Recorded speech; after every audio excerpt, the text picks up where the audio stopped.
to do more with less and adjust their spending habits.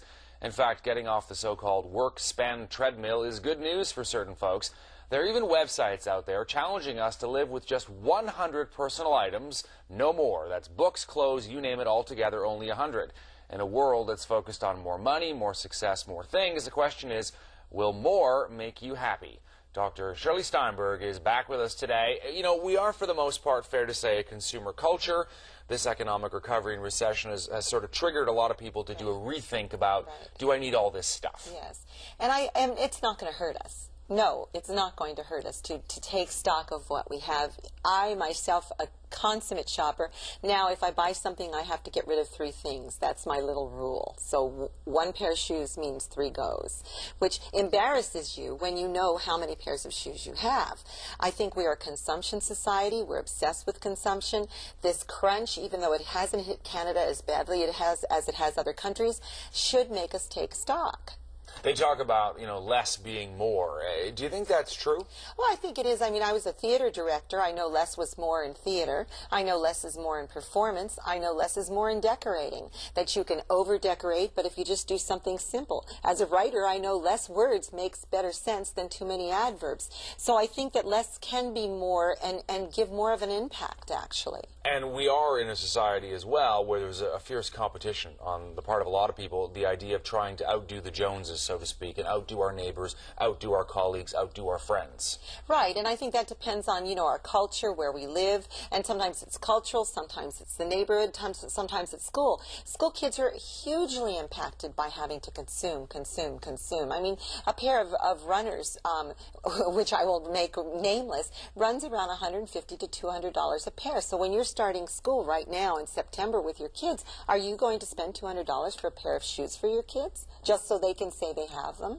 It's the idea of going from conspicuous consumption to calculated consumption. Exactly, and we are conspicuous consumers. You know, North Americans are embarrassingly consumer-oriented. How much can you own? And it's always multiple. You talk to shopkeepers and they'll tell you, rarely does a person come in to buy 1 pair of shoes or 1 bag or 1 tie. It's always multiple ties, multiple pieces of makeup. We're multiple buyers. It's this idea as well of filling some kind of a void within us, but of course all the shoes in the world don't fill that void. And I think you're right, Todd. I think there is a deeply psychological issue about what we consume and how much we need to consume.